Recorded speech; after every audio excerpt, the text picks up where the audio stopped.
Hello बच्चों, कक्षा 6वीं अर्धवार्षिक मूल्यांकन के लिए लेकर के आ चुके हैं आपके गणित के पेपर का पूरा सॉल्यूशन। सभी क्वेश्चन के आंसर के साथ बताने वाला हूं। देखिए, सबसे पहले क्वेश्चन पहले नंबर का दिया गया है। देखिए, आगे मैंने क्वेश्चन रखे हैं सभी, यहाँ पे देख सकते हैं। देखिए, यहाँ से आपके 1 से 5 तक जो आपके बहुविकल्पी प्रश्न है एक एक नंबर के स्टार्ट होते हैं। पहला क्वेश्चन है आपका, अंक 9, 0 और 5 में किसी एक अंक का 2 बार प्रयोग होने पर बनने वाली 4 अंकों की संख्या सबसे बड़ी संख्या कौन सी होगी?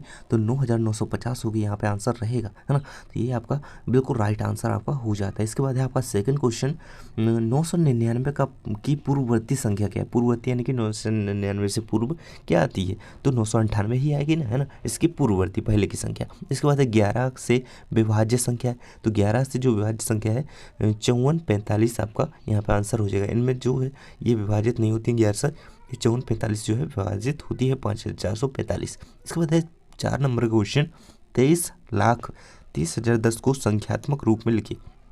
देखिए, तो ये रहा आपका 4 नंबर क्वेश्चन।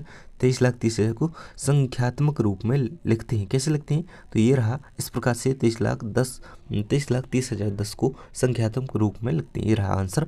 इसके बाद है आपका क्वेश्चन अगला 5वें नंबर का, देख पा रहे होंगे स्क्रीन पर, सबसे छोटी पूर्ण संख्या है तो कौन है? 0 है। 0 आपको आंसर याद रखना है इसका।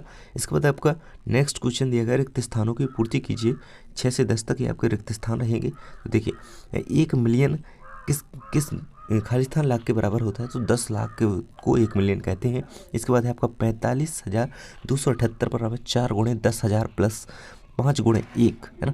तो ये आपको दिया गया है, इसका आपको यहाँ पे आंसर में भरना है। तो ये रहेगा आपका इसका खाली स्थान 1 - 5, इसका आंसर यहाँ पे दिया गया है। ये रहेगा आंसर आपका। इसके बाद है आपका अगला क्वेश्चन, सबसे छोटी प्राकृत संख्या 1 होती है। आंसर सभी के लिखे हुए हैं। चैनल को सब्सक्राइब कर लो। अगला पेपर जो है आपका अगले विषय का, उसके लिए हम इसी प्रकार से सभी सॉल्यूशन बता देंगे। यहाँ पर सब्सक्राइब कर लीजिए। 5 और 6 का सार्वगुणनखंड 30 है ना, 30 है। इसके बाद है 2408 बराबर खाली स्थान गुणे 8, तो इसका आंसर होगा 308, है ना। ये 301 है ना। 10 तक हम आंसर कंप्लीट कर चुके हैं। अब है आपका 11 से 16 तक आपके अति लघु उत्तरीय प्रश्न होंगे। देखिए, तो सब्सक्राइब कर लो चैनल को जल्दी से नीचे, है ना। तो ये 11वें नंबर का क्वेश्चन दिया गया आपको। यहाँ पे इसका आंसर ये रहेगा, है ना। ये अल्प विराम का विशेष ध्यान रखना है आपको, है ना। 6 के बाद लगाना है, फिर 7 4 के बाद लगाना है ना, इस प्रकार से आपको, है ना, अंतर्राष्ट्रीय संख्यांकन पद्धति में लिखना था।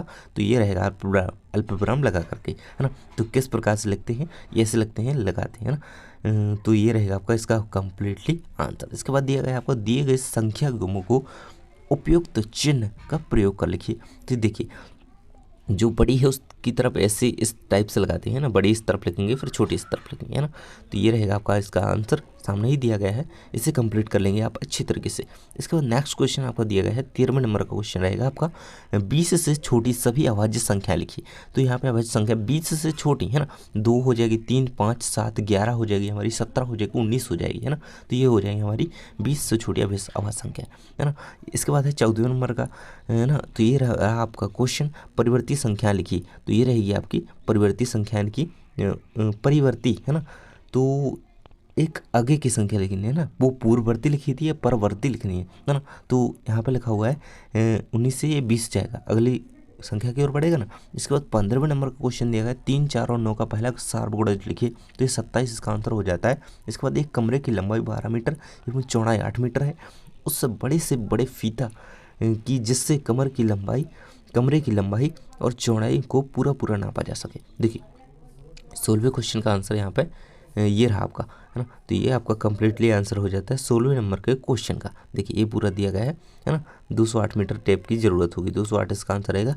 और ये पूरा आंसर आपको इस प्रकार से अपनी कॉपी में लिखना होता है ना। इसके बाद आपका दिया गया है अगले 17 नंबर का क्वेश्चन, आगे ही दिया गया होगा। देखिए, यहाँ से आपके 17वें नंबर का क्वेश्चन यहाँ पे जो है स्टार्ट होता है। देखिए, 17वें नंबर का, अंक 5 2 4 और 7 में से प्रत्येक का केवल एक बार प्रयोग करते हुए 4 अंकों की बनने वाली संख्या होगी, है ना। तो बड़ी से बड़ी संख्या लिखनी है और छोटी से छोटी संख्या का उत्तर लिखिए, है ना। तो बड़ी संख्या क्या होती है? 7542 होगी, और छोटी होगी 2457, है ना। इन 4 अंकों से, है ना, ये बनने वाली संख्या ली हुई, ये रहेगा आपका आंसर। इसके बाद है 12 और 35 के बीच की पूर्णांक संख्या लिखिए, है ना। इसका आंसर चलिए नीचे देख लेते हैं। देखिए, मैंने आंसर दिया हुआ है, ये रहेगा आपका आंसर। इसका पूरा आंसर रहेगा पूर्ण संख्याएं जो है 12 और 35 के बीच की, तो ये सारी रहेंगी। 13, 14 हो गया, 15, 16, 17, 18, 19, 20, 21, 22, 23, 24, 25, 26, 27, 28, 29, 31, 32, 33, 34, है ना, इनके बीच की लिखनी थी। तो ये रहेगा आपका आंसर। इसके बाद आपका 19वें नंबर का क्वेश्चन है आपका। देखिए, चैनल को सब्सक्राइब नहीं किया, जल्दी से कर लिया जी। आपको जो अगला पेपर होने वाला है उसी के लिए हम इसी प्रकार से आपके सभी उत्तर बता देंगे। किसी विद्यालय के सभी विद्यार्थियों को पंक्तियों में इस प्रकार खड़े किए जा सकते हैं कि प्रत्येक विद्यार्थी में 4, 5 या 8 विद्यार्थी हो। विद्यालय में न्यूनतम विद्यार्थियों की संख्या क्या होती है, क्या होगी, है ना, कम से कम विद्यार्थी कितने होंगे विद्यालय। ये रहेगा आपका आंसर। यहाँ पे पूरा सॉल्यूशन 19वें नंबर के क्वेश्चन का दिया गया है। इसी प्रकार से आपको अपनी कॉपी में लिख देना है, जो कि आपको पेपर में मिलेगी, है ना। तो यदि प्रत्येक पंक्ति में 4 विद्यार्थी हैं तो न्यूनतम संख्या 4 के एक गुणक 4, 8, 12, 16 होगी, है ना। तो यदि प्रत्येक पंक्ति में 5 विद्यार्थी हैं तो न्यूनतम संख्या जो है 5 होगी। ये रहेगा आपका कंप्लीटली आंसर इसका। इसके बाद आपका 20वें नंबर का क्वेश्चन दिया गया है। देखिए, इसका आंसर जो है मैंने यहीं पर लिख दिया है। दी गई संख्याओं को अवरोही क्रम में लिखिए, है ना, घटते क्रम में आपको इनको लिखना था, है ना, बढ़ते क्रम में, अवरोही क्रम में, है ना। 83,000 अवरोही क्रम में आपको लिखना है, अवरोही में, है ना। तो ये रहेगा आपका, ये आंसर दिया गया है इनका, ये अवरोही क्रम में इनका यहाँ पर कन्वर्ट कर दिया गया है ना। तो ये रहेगा आपका आंसर। तो इस प्रकार से हम आपके इतने सारे क्वेश्चंस के आंसर आपको बता चुके हैं। ये सारे क्वेश्चन जो हैं कंप्लीट कर लीजिए, बिल्कुल आपके पेपर में बिल्कुल आने ही है। आप अच्छी तरीके से कंप्लीट कीजिए। जल्दी मिलते हैं नेक्स्ट वीडियो में, जो कि आपका अगला पेपर होने वाला है अगले विषय का। उसके सभी सॉल्यूशन इसी प्रकार से बता दूंगा। सब्सक्राइब चैनल को कर लेना। Thanks for watching.